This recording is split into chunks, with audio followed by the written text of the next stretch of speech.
top stories of the day. Understand the issues that matter. This is Manila Bulletin News on Web. Your quick rundown of top news in the country and around the world. Manila Bulletin, celebrating 120 years of timely stories and timeless truths. Be fully informed.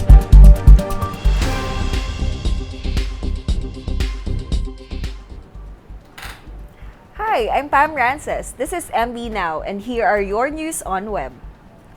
3 vaccine developers, including Sputnik V's, have submitted an application for the possible conduct of Phase 3 clinical trials of their vaccines in the country.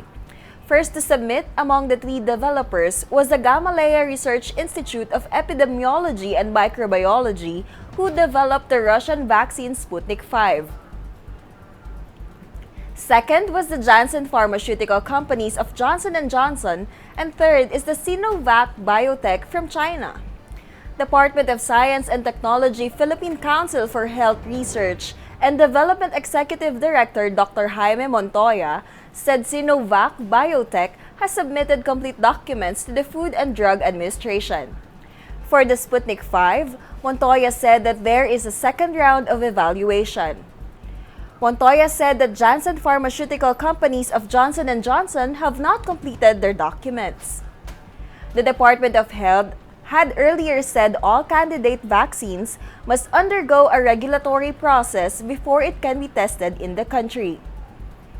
Of course, ina-assume natin na they will also apply for eventual marketing dito sa ating bansa po dahil sila ay gagawa ng clinical trial dito. So yung pong mga mag-a-apply o mag-submit ng application for actual marketing, meaning magiging available po dito sa ating bansa, ito po ay isusupervise at aalamin pa ng Sub-Technical Working Group on Procurement na hiwalay po sa amin dahil kami po in charge lang ng vaccine trials. So ito po ay nasa Department of Health.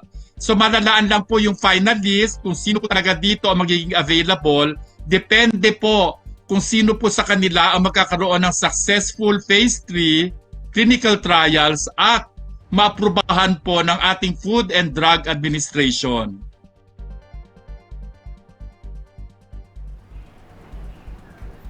Senator Panfilo Lacson urged House Speaker Alan Peter Cayetano to resume plenary session and pass the proposed 4.5 trillion 2021 national budget before October 15, the scheduled suspension of the plenary sessions of the Senate and the House. That is the only way to ensure the timely passage of the national budget, Lacson, chairman of the Senate Committee on National Defense and Security, said. Senate leaders, including Lacson, said the abrupt suspension by the House of its session Tuesday night after passing the proposed 2021 General Appropriations Bill might make it impossible for both legislative chambers to pass the GAB and be signed by President Duterte before the end of the year. Anti-Cayetano congressmen claimed that passage of GAB was political masterstroke to prevent Marinduque Rep. Lord Alan Velasco from unseating Cayetano as Speaker based on their gentleman's term sharing agreement. Although the House suspended its plenary session this week, the Senate continues with its legislative work. They will suspend its session on October 15. But both are expected to resume session on November 16. The Department of Education today said that it will investigate malicious activities related to the school opening and will exhaust legal remedies, if needed, to ensure that only accurate information will be given to the public. Issuing an advisory, DEPED said that it has been receiving reports of false information and malicious staged photos on the conduct of the school year 2020 to 2021 being proliferated, especially in social media. Meanwhile, DEPED also advised the public to verify such information or photos with DEPED first before sharing. This, the agency said, is for the best interest of everyone who is still adjusting to the transition to distance learning. Earlier this week, photos of teachers in Batangas City who climbed on top of a roof just to get better signal for online learning became viral. In a palace briefing on Tuesday, Education Secretary Leonor Briones said she instructed an undersecretary to get more details about the incident. The DEPED Public Affairs Service said that additional information will be given on Monday, October 12, during the weekly virtual press briefing of the agency. Presidential spokesman Harry Roque Tuesday assured he will seek clarification from the Interagency Task Force for the Management of Emerging Infectious Diseases regarding the restrictions on foreign nationals with Filipino fiancés. The Love is Not Tourism movement, made by unmarried, long-distance couples, urges governments all over the world to relax travel restrictions and allow them to reunite. In a press briefing last week, Roque agreed with the sentiment and promised to bring it up with the IATF, which he reiterated in today's latest press briefing. Only foreign nationals married to Filipinos are currently allowed to enter the country upon presentation of their marriage certificates. Napakatindi po talaga ng labi ng mga nag-iibigan at naiintindihan naman po natin yan. Hayaan nyo po, talagang mamayang hapon may meeting sa IATF. Talagang sasabihin ko, oy mga kasama, kinakailangan aksyon na neto dahil walang tigil ang pagtatanong sa galing po sa Love is Not Tourism.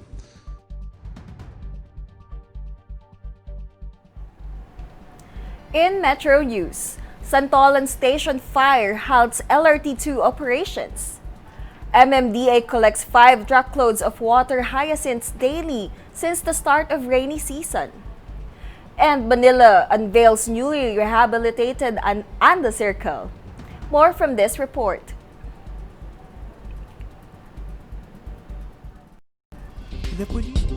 The operations of the Light Rail Transit Line 2 or LRT2 were temporarily suspended until further notice after a fire broke out in its Santolan station on Thursday morning. Light Rail Transit Authority LRTA spokesperson Hernando Cabrera said the blaze hit the uninterruptible power supply at the basement of Line Santolan station at around 5:10 in the morning. According to Cabrera, the UPS is necessarily linked to the signaling system between the Railways Control Center located at the Santolan Depot and the revenue line. He said the management is also now exploring on options on how to temporarily power up the link as well as to determine the timeline when it shall be able to resume safe train operations. The Bureau of Fire Protection Quezon City has yet to determine the cause of the fire.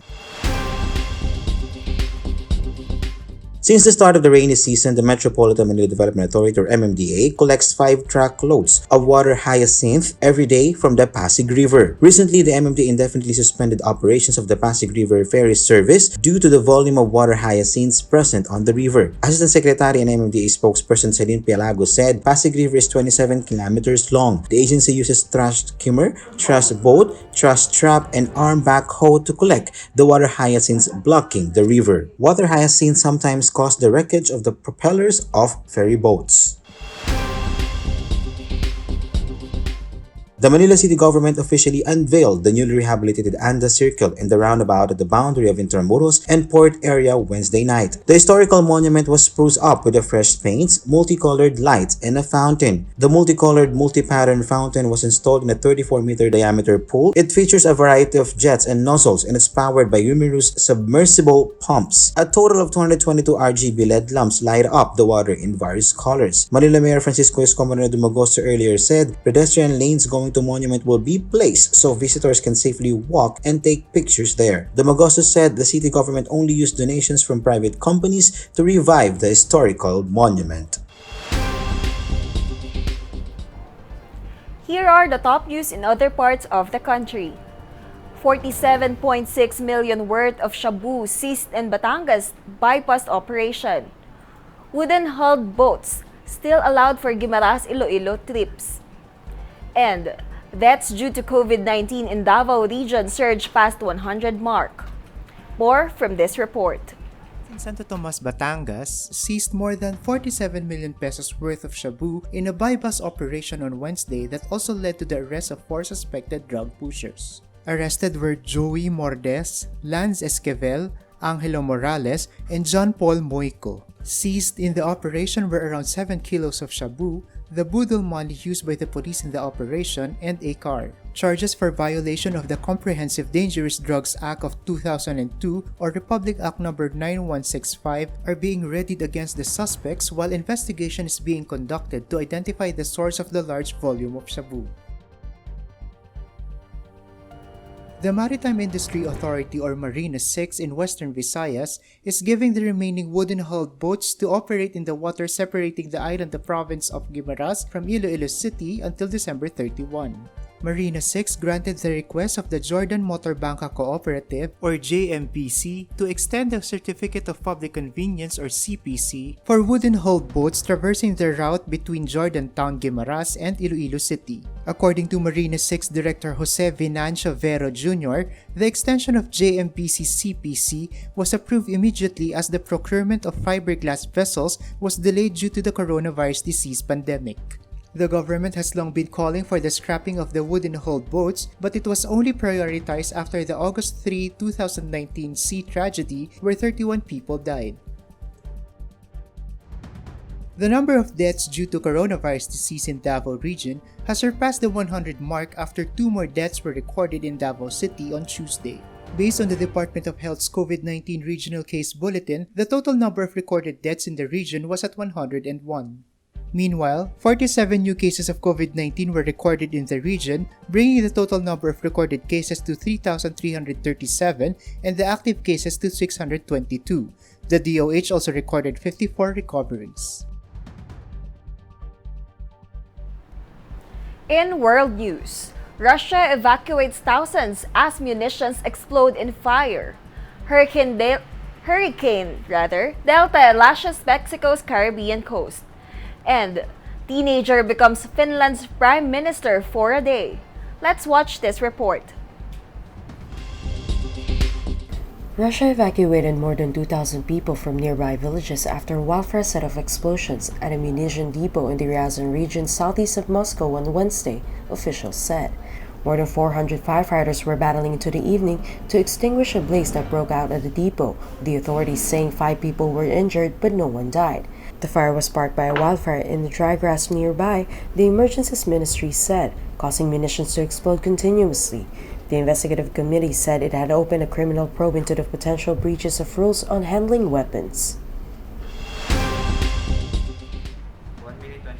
Hurricane Delta tore across Mexico's Yucatan Peninsula, toppling trees, ripping down power lines, and lashing a string of major beach resorts with wind up to 110 miles or 175 kilometers per hour.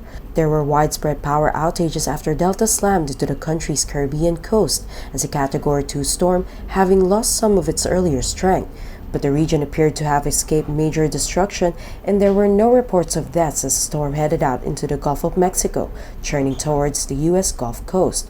On Friday, the storm is expected to approach the northern Gulf Coast of the United States, where a hurricane watch has been issued for an area from High Island, Texas to Grand Isle, Louisiana.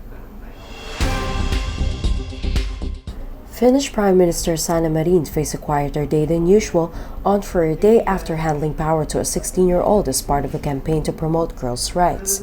Ava Murto from Vaski in southern Finland said she was having an exciting day as she faced media on steps of parliament after meeting with the Chancellor of Justice. Murto added that she had learned some new things about legislation. Her message to decision makers has been that girls need to realize more how important they are and how they are just as good at technology as boys.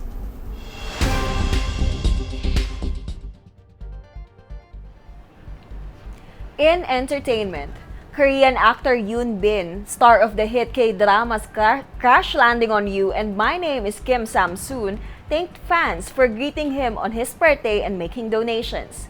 Yoon Bin celebrated his 39th in Korea birthday on September 25, and to mark the occasion, his global fan club, The Space, donated 39.25 million won or 1.64 million pesos to Save the Children Korea, an international non-government organization helping children around the world. The number 39.25 refers to Yoon Bin's age and birth date. In a video message posted by his agency Vast Entertainment, Yoon Bin expressed his gratitude to his fans. Yoon Bin thanked his many fans not only in Korea but all around the world, sending him birthday messages through a variety of unique methods, making meaningful donations, and sending over congratulations to his agency. He also revealed that he has finished shooting the movie Bargaining, also known as Negotiation.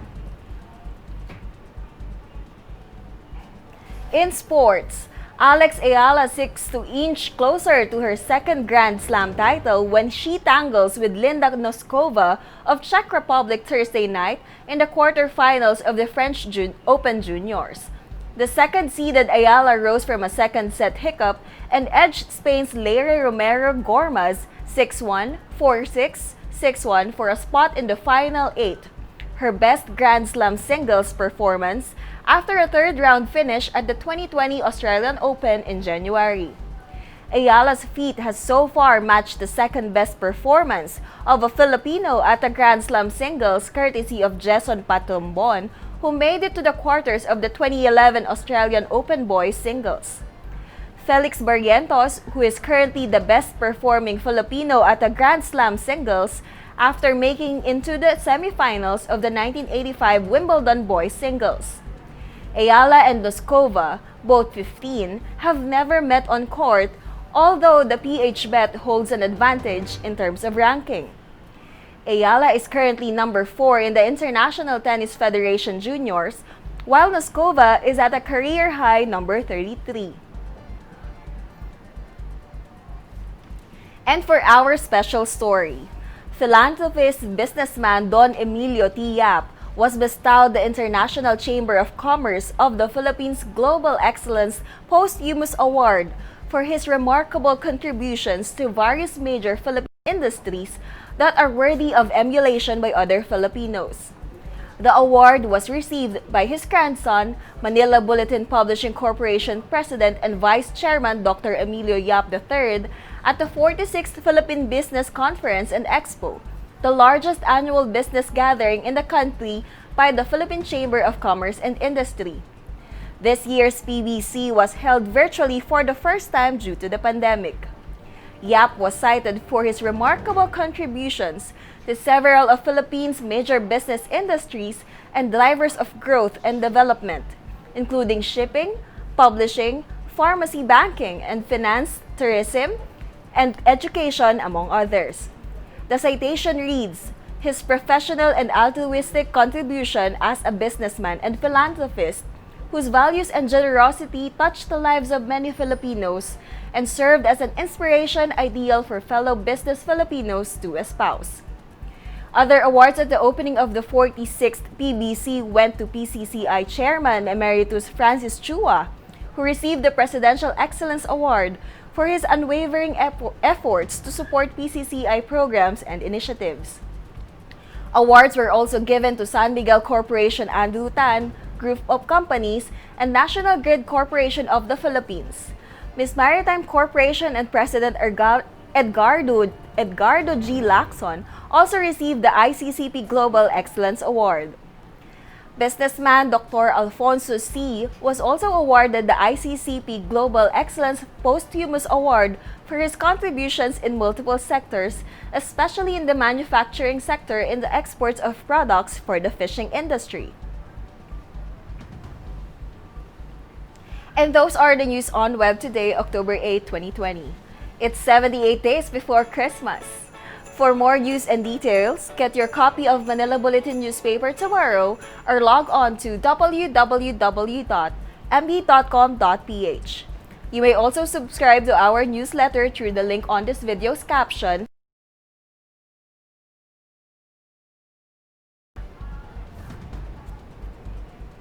I am Pam Rances for Manila Bulletin, celebrating 120 years of timely stories and timeless truths. Join us again tomorrow. This has been MB Now. Be fully informed.